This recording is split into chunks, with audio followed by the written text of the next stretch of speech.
የዘፍጥረትን ታሪክ ሁላችንም እናውቀዋለን ብለን ነው የምናስበው አይደል?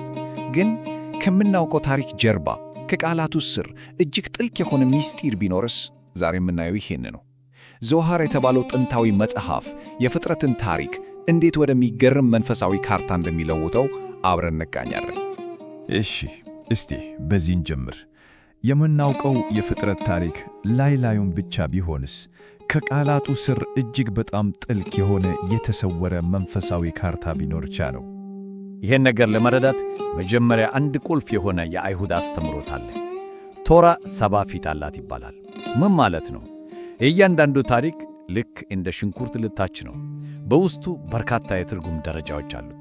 ከላይ ከሚታየው ቀላል ታሪክ አንስቶ እስከ ጥልቁ ምስጢር ድረስ ማለት ነው። እና እኛ ዛሬ የምንገባው ወደ መጨረሻው ወደ ውስጠኛው ልጣጭ ነው፣ ሶድ ወደሚባለው። ትርጉሙ ምስጢር ማለት ነው። የፍጥረትን ታሪክ የተሰወረ ትርጉም የምንፈታው በዚህ ቁልፍ ነው።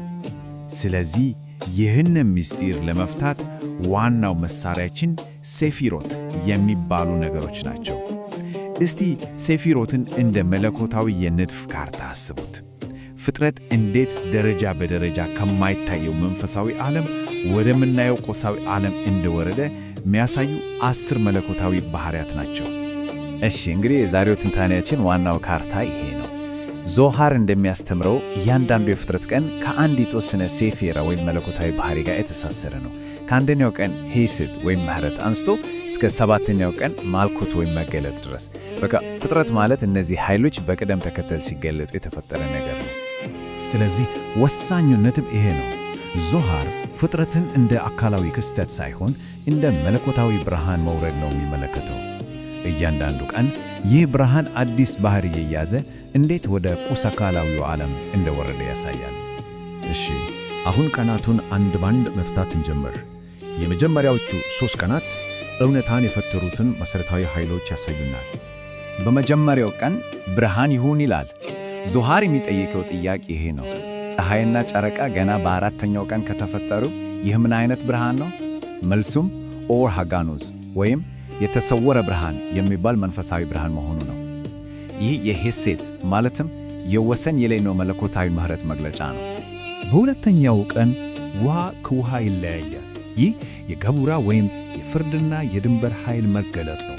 የሚገርመው ነገር ግን ቶራ በዚህ ቀን ላይ መልካምም ነበረ አይልም። ለምን? ምክንያቱም በአይሁድ አስተምሮት መሠረት ፍርድ ብቻውን ያለ ምሕረት ዓለምን ሊያፈርስ ይችላል። ገና ሚዛን አልተገኘም ነበረ። በሦስተኛው ቀን ግን መሬት ታየች፣ እጽዋትም በቀሉ። ይህ የቲፍኤሬት ወይም የሚዛን መግለጫ ነው። ምሕረትና ፍርድ ተዋህዷል። ለዚህም ነው በዚህ ቀን መልካምም ነበረ የሚለው ቃል 2 ጊዜ የተጠቀሰው፣ ውህደትና ሚዛን ስለተገኘ ነው። እሺ፣ ወደ 4ኛው ቀን ስንሻገር ደግሞ ፀሐይና ጨረቃ እንዴት ከፍ ያሉ መንፈሳዊ መርሆቶች እንደሚያመለክቱ እናያለን። እዚህ ላይ ፀሐይና ጨረቃ ዝም ብለው አካላዊ ነገሮች ብቻ አይደሉም። ፀሐይ ብርሃን ሰጪውን የወንድ መርህን ስትወክል፣ ጨረቃ ደግሞ ብርሃን ተቀባዩን የሴት መርህ ወይም ሽኺናን ትወክላለች። ግንኙነታቸው የመስጠትና የመቀበል መለኮታዊ ምሳሌ ነው። የሚገርም የታልሙድ ታሪክ አለ። መጀመሪያ ላይ ጨረቃ ከፀሐይ ጋር እኩል ነበረች ይባላል። ነገር ግን ቅሬታ በማቅረቢያ ታነሰች። ይህ ምስጢራዊ ሐሳብ የሚያሳየው የሺሺና ማለትም የሴቱ መለኮታዊ መገኘት እንደተዋረደ እና በዓለም ላይ መጥቀን የሚያስፈልገው አለመመጣጠን እንደተፈጠረ ነው። ይህ የመስጠትና የመቀበል መርህ በ4ኛውና በ5ኛው ቀናት የፍጥረትን ጽናት እና ክብር ሲቀርጽ፣ ሁሉም ነገር ወደ ፍጥረት ቁንጮ ወደ ሆነው ወደ 6ኛው ቀን ያመራል። የሰው ልጅ መፈጠር የመላው የኮስሞስ ሂደት ማዕከል ነው። በካባላ ሰው ኦላም ካታን ወይም ትንሹ ዓለም ይባላል። ምን ማለት ነው? ሰው ዝም ብሎ ሌላ ፍጡር ብቻ አይደለም፣ የመላው አጽናፈ ዓለም ነጸብራቅ ነው ማለት ነው። ይህንን በሚገርም ሁኔታ ማየት እንችላለን። የሰው ልጅ ንድፍ ከመለኮታዊው ፍቃድ ጋር እንዴት እንደተሳሰረ ይታሰባል። 248 የሰውነት ክፍሎቻችን ከ248ቱ አድርግ ከሚሉ ትእዛዛት ጋር፣ 365 ጅማቶቻችን ደግሞ ከ365ቱ አታድርግ ከሚሉ ትእዛዛት ጋር ይዛመዳሉ። በአጭሩ ሰው ሕያው ቶራ ነው ማለት ነው። ስለዚህ የሰው ልጅ በዚህ ታላቅ የኮስሞስ ንድፍ ውስጥ ያለው ሚና ግልጽ ነው። የላይኛውን መንፈሳዊ ዓለም ከታችኛው ቁሳዊ ዓለም ጋር ማገናኘት እና አሁን በመጣከላዩ የዚህ ውስብስብ የፍጥረት ታሪክ የመጨረሻ ግቡ ምን እንደሆነ እንመለከታለን። እስቲ ይህን አስብ። በስድስተኛው ቀን ሰው ከተፈጠረ በኋላ ጽሑፉ መልካም ብቻ ሳይሆን እጅግ መልካም ይላል። ለምን እጅግ የሚለው ቃል ተጨመረ? ምክንያቱም የፍጥረትን ዓላማ የሚፈጽመው ዋናው አካል ማለትም የሰው ልጅ ስለተፈጠረ ነው። ይህ ደግሞ ቲኩን ኦላም ወደሚባለው የመጨረሻ እና ታላቅ ግብ ያደርሰናል። ትርጉሙም የዓለም ጥገና ማለት ነው። በዚህ አስተምህሮት መሠረት ፍጥረት ሆን ተብሎ ያልተሟላ ሆኖ የተተወው ለሰው ልጅ ታላቅ ተልእኮ ለመስጠት ነው። ፈጣሪን በመርዳት ፍጥረትን ማስተካከል። ስለዚህ አጠቃላይ ሁዴቱን በሁለት ግልጽ ደረጃዎች ማጠቃለል እንችላለን። አንደኛ የመለኮታዊ ብርሃን ወደ ቁሳዊ ዓለም መውረድ፣ ሁለተኛ ደግሞ የሰው ልጅ ይህንን ቁሳዊ ዓለም ከፍ አድርጎ ብርሃኑን ወደ መገኛ ስሩ የመመለስ ተግባር ነው። በመጨረሻም በዚህ ሐሳብ እንለየይ። ፍጥረትን እንደ ተተናከከ ክስተት ሳይሆን ሁላችንም በየዕለት ሕይወታችን የምንሳተፍበት ቀጣይነት ያለው የጥገና ሂደት አድርገን ብናየውስ ይህ ምስጢራዊ ትርጓሜ ስለ ሕይወታችን ምን ሊነግረን ይችላል? እሺ፣ ወደዚህ ጥልቅ ውይይት እንኳን በደህና መጣችሁ። ዛሬ የምንመለከተው ያው ሁላችንም የምናውቀውን የፍጥረት ታሪክ ነው። 7ቱን ቀናት። አዎ፣ 7ቱን ቀናት ሰማይና ምድር፣ ብርሃንና ጨለማ። ግን ዛሬ የምንመለከተው ይህንን ታሪክ እንደ ፊዚካል ሳይንስ መማሪያ ሳይሆን እንደ አንድ ጥልቅ መንፈሳዊ ካርታ ነው። በትክክል የፍጥረት ቀናቱ የኛን ውስጣዊ ዓለም እና የመላውን ህልውና አወቃቀር የሚገልጹ ደረጃዎች ቢሆኑስ? እስቲ ወደዚህ ሐሳብ ጠለቅ ብለን እንገባ። ከኢሉሚኔሽን አብርሆት የዩቲዩብ ቻናል እና ከራስ ምስክር ማስታወሻዎች ላይ ተመስርተን ነው የምንወያየው። በጣም ትክክል ነሽ። ይህንን ለመረዳት መነሻ የሚሆነን አንድ የአይሁድ አስተምህሮት አለ። ቶራ 70 ፊት አላት ይላል። 70 ፊት አላት? አዎ። ይህም ማለት መጽሐፉ ቃል በቃል በምሳሌ በሕግ እና በመጨረሻም በምስጢር ሊተረጎም ይችላል። እኛ ዛሬ የምንገባው ሶድ በሚባለው ጥልቅና ምስጢራዊ ትርጓሜ ውስጥ ነው። ሶድ? አዎ፣ ሶድ። በዚህ እይታ ፍጥረት ማለት የመለኮታዊ ብርሃን ከከፍተኛውን መንፈሳዊ ዓለም ወደ ቁሳዊው ዓለም የመውረድ ሂደት ነው። 7ቱ ቀናት ደግሞ ሴፊሮት የሚባሉ የመለኮታዊ ኃይል መገለጫዎች ወይም ደረጃዎች ናቸው። የአንዱ ቀን ከአንዱ ሴፊራ ጋር ይገናኛል። እሺ እንጀምር። በመጀመሪያው ቀን ብርሃን ይሁን አለ፣ ብርሃንም ሆነ ይላል። ግን ፀሐይ፣ ጨረቃና ከዋክብት እኮ የተፈጠሩት በአራተኛው ቀን ነው። ይህ እንዴት ይታያል? ፊዚካሊ ብርሃን ካልሆነ ምንድን ነው? ይሄ ነው ዋናው ጥያቄ። ዞሃር የካባላ ዋና መጽሐፍ ይህንን ብርሃን ኦር ሃግኑዝ ይለዋል። ኦር ሃግኑዝ ወይም የተሰወረ ብርሃን ማለት ነው። ይሄ በኤሌክትሪክ አምፑል የምናየው አይነት ብርሃን አይደለም። ይልቁንም ንጹሕ መለኮታዊ ጥበብ የመረዳት ብርሃን ነው። ታልሙድ እንደሚለው ለጻድቃን ብቻ የተጠበቀ ነው። ዋው! እና ይሄ የመጀመሪያው ቀን ከመጀመሪያው ሴፊራ ጋር ይገናኛል። ኬሴድ ትርጉሙም ገደብ የሌለው ምሕረት፣ ፍቅር ወይም መስጠት ማለት ነው። የፍጥረት መጀመሪያ በምሕረት ነው፣ ገደብ የሌለው መስጠት፣ ገደብ የሌለው የፍቅር ኃይል። የሚገርም ነው። ግን ዘፍጥረት 1:4 ላይ እግዚአብሔርም ብርሃኑን ከጨለማ ለየ ይላል። ይህ መለየት ለምን አስፈለገ? ያው ሁሉ የፍቅር ብርሃን ብቻውን በቂ አልነበረም። ዞሃር ምን ይላል መሰለሽ? ያ ሁሉ መለኮታዊ ብርሃን፣ ያ ሁሉ ኬሴድ በአንድ ጊዜ ያለ ገደብ ቢገለጥ ኖሮ ዓለም ራሱ ሊሸከመው አይችልም ነበር፣ ይፈርስ ነበር። ስለዚህ መለየት በራሱ የምህረት ተግባር ነው።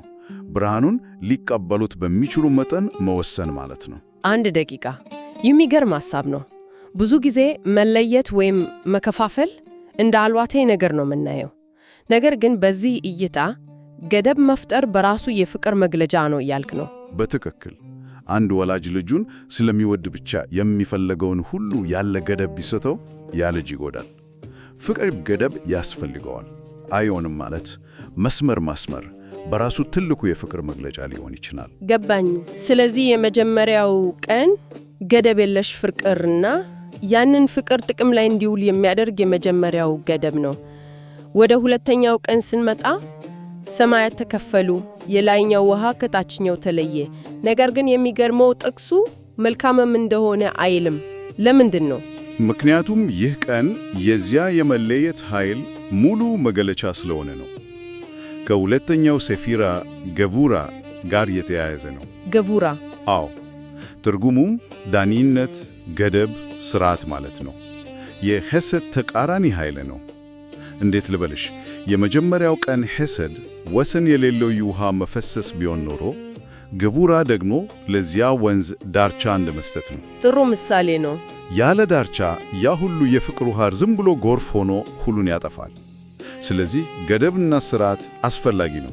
ያ በጣም ግልጽ ነው። ግን አሁንም ጥያቄው አለኝ። ለምን መልካም አልተባለም? ዳርቻ መኖሩ ጥሩ ነገር አይደል? ዳርቻ አስፈላጊ ነው፣ ግን በራሱ ፍጹም አይደለም። መለያየት ብቻውን፣ ዳኝነት ብቻውን መጨረሻው መለያየት ነው። የአይሁድ አስተምሮት ዳኝነት ብቻውን ዓለምን ያፈርሳል ይላል። ስለዚህ በሁለተኛው ቀን ሥራው ገና አላለቀም ነበረ። ሚዛን ያስፈልጎ ነበረ ማለት ነው። በዲዩቅ ሚዛንና ግንኙነት እስኪጨመርበት ድረስ ፍጥረት መልካም ወይም ሙሉ ሊሆን አይችልም። እና ያ ሚዛን በሦስተኛው ቀን ነው የመጣው፣ መሬትና ተክል ሲፈጠሩ። እዚህ ላይ መልካም የሚለው ቃል 2 ጊዜ ተጠቅሷል። ልክ ነሽ። ይህ ቀን የቲፌሬት ወይም የሚዛን የውበትና የርኅራኄ መግለጫ ነው። ቲፌሬት? አዎ፣ የሁለተኛው ቀን መለያየት ግቡራ ከሦስተኛው ቀን መገናኘት ጋር ሲጣመር ፍጹምነት ተገኘ። የላይኛው ሰማይና የታችኛው ምድር ሲገናኙ ተክል እንደሚበቅለው ማለት ነው። ዞሃር መሬትን እንደ ሸኪና ወይም ተቀባይ መለኮታዊ ኃይል ተቀባይ ኃይል? አዎ፣ ተክልን ደግሞ የዚያ ኃይል ፍሬ አድርጎ ያየዋል። ይህ ሚዛን እጅግ አስፈላጊ ከሆኑ አይነሳ ቶራ ራሷ የቲፌሬት ምሳሌ ተደርጋ ትወሰዳለች። በምህረት እና በዳኝነት መካከል ያለውን ሚዛን ስለምታስተምር። በትክክል። ስለዚህ የመጀመሪያዎቹ 3 ቀናት ያ ከመለኮት የወረደው ብርሃን የሚጓዝበትን ዋና ዋና መንገዶች እንደመቀየስ ነው። መጀመሪያ በኃይል ይፈሳል ሄሴድ፣ ከዚያም ቅርጽ ይዛል ግቡራ፣ በመጨረሻም ሚዛንና ውበት ያገኛል ቲፌሬት። አሁን የመንፈሳዊ ዓለም መሰረታዊ ሕግጋት ተቀምጧል ማለት ነው። መሰረቱ ተጥሏል። አሁን ይህ መንፈሳዊ ንድፍ በቁስ ዓለም ውስጥ መገለጥ ይጀምራል። እሺ፣ አራተኛው ቀን ላይ ፀሐይና ጨረቃ ተፈጠሩ። ታልሙድ ውስጥ የሚገርም ታሪክ አለ አይደል? ጨረቃ መጀመሪያ ከፀሐይ እኩል ነበረች። ከዚያም ወደ ፈጣሪ ሄዳ 2 ነገሥታት አንድን ዘውድ ሊጋሩ አይችሉም አለች። ፈጣሪም እንግዲያውስ ሂጂና ራስሽን አሳንሺ አላት ይላል። አዎ፣ ይህ ታሪክ ሁሌም ይገርመኝ ነበረ። ቅናት ይመስላል። በምስጢራዊው ትርጓሜ ግን ከቅናት የዘለለ ነው። ይህ ከኔትሳህ እና ሆድ ከሚባሉት ሴፊሮት ጋር ይገናኛል። ኔትሳህ እና ሆድ ዞሃር ፀሐይን የወንድ ኃይል ወይም የመስጠት ምሳሌ፣ ጨረቃን ደግሞ የሴት ኃይል ወይም የመቀበል ምሳሌ አድርጎ ይወስዳቸዋል። ጨረቃ የራሷ ብርሃን የላትም።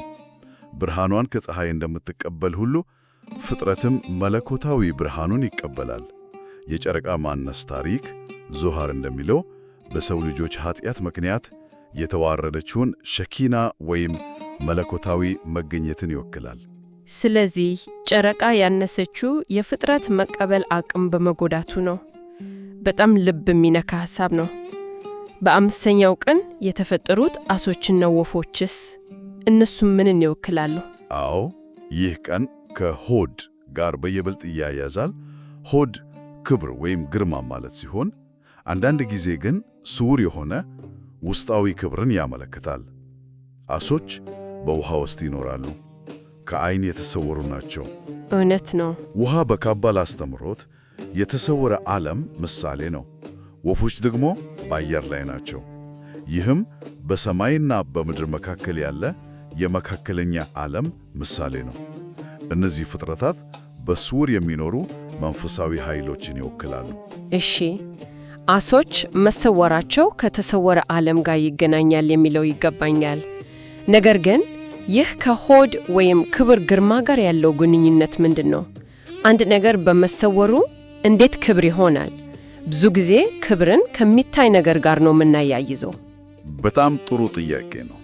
ክብር ሁሌም በጩኸትና በገሃድ አይገለጽም። ለምሳሌ የአንድ ትልቅ ዛፍ ግርማ የሚመነጨው ከሚታየው ቅርንጫፉ ብቻ ሳይሆን ከመሬት በታች ከተሰወረውና ሁሉን ነገር ከሚደግፈው ስሩም ጭምር ነው። ያ የተሰወረው ስር የዛፉ ሆድ ነው። ገባኝ። በተመሳሳይ የአንድ ሰው እውነተኛ ክብር የሚመነጨው ከሚታየው ዝናው ሳይሆን ከማይታየው ውስጣዊ ማንነቱ ነው። ስለዚህ አሶቹና ወፎቹ የሚወክሉት ይህንን ስውር ሆኖ ግን ሕልውናን የሚደግፈውን የግርማ ኃይል ነው። ለዚህም ነው አንድ የአይሁድ አባባል በረከት በተሰወረ ነገር ውስጥ አለ የሚለው። አሁን በጣም ግልጽ ሆነልኝ። 6ኛው ቀን ላይ ደረስን። እዚህ ላይ ሰውን በአምሳላችን እንደ መልካችን እንፍጠር የሚለው ኃይለኛ ቃል ይመጣል። የሰው ልጅ መፈጠር በዞሃር ኢትያይቴን ነው የሚታየው። ይህ ቀን የሶድ ነው። የግንኙነት የማገናኘትና የመሰረት ሴፊራ ነው። ሰው የፍጥረት ሁሉ አገናኝ ነው። አገናኝ? አዎ፣ የላይኛውን እንስሳዊን እና የታችኛውን ነገራዊ ዓለም ያገናኛል። ለዚህም ነው ኦላም ካታን ወይም ትንሽ ዓለም የሚባለው። ዞሃር እና ታልሙድ አስገራሚ ነገር ይላሉ። 248 የሰውነት አካላቱ ከ248ቱ የቶራ አውናታዊ ትእዛዛት ጋር። ይቅርታ ሳላቋረጠ፣ ይህ ማለት እኮ ሰውነታችን ራሱ የሕግ መጽሐፍ ነው ማለት ነው። ዝም ብሎ ባዮሎጂካል ማሽን ሳይሆን መንፈሳዊ ትርጉም የተሰጠው ጽሑፍ ነው። 365ቱ ክልክላዎች ጋር ይገናኛሉ። የሰው ልጅ ሲቆም፣ ሲቀመጥ፣ ሲሰራ የፍጥረትን ሕግ በሙሉ በውስጡ ይዘዋል። የየሶድ ወይም የመሰረት ትርጉሙም ይሄ ነው። ጥቅሱ ወንድና ሴት አድርጎ ፈጠራቸው በማለት ይቀጥላል። በዚህ ላይም ትልቅ ትኩረት አለ አይደል? በጣም ትልቅ። ዞሃር እንደሚለው የወንድና የሴት አንድነት ከሌለ ሼኪና ወይም መለኮታዊው መገኘት በምድር ላይ አያድር።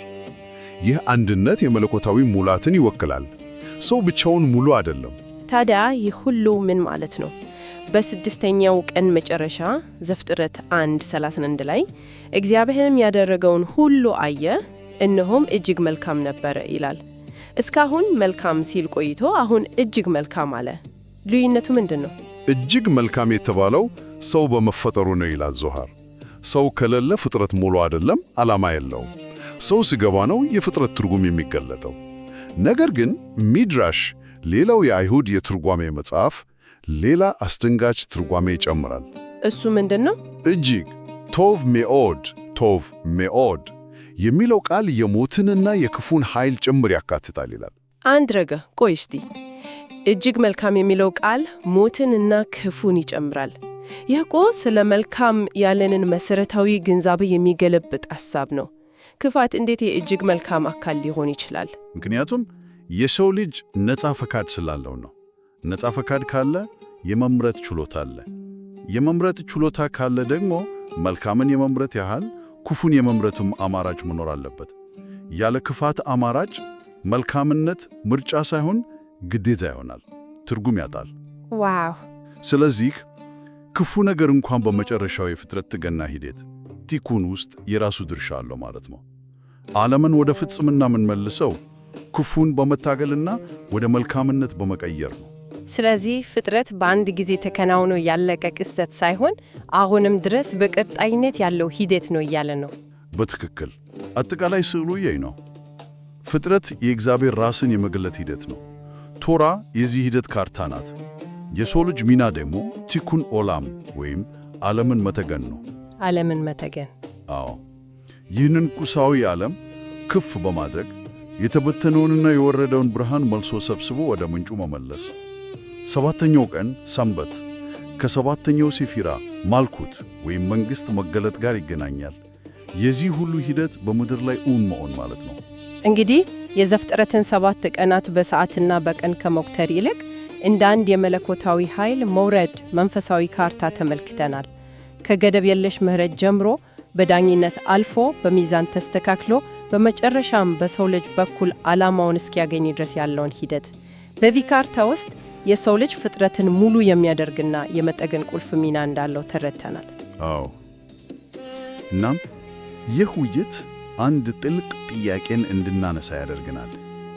ምንጮቹ ሰውን ሕያው ቶራ ብለው ከገለጹት እና የሰው ልጅ የፍጥረትን ጥገና ሂደት ዋና ተዋናይ ከሆነ ይህንን ቲኩን ኦላም ወይም ዓለምን የመጠገን ተግባር በምንሰራው ሥራ ብቻ ሳይሆን በራሱ በአኗኗራችንና በአካላችን እንዴት መኖር እንችላለን?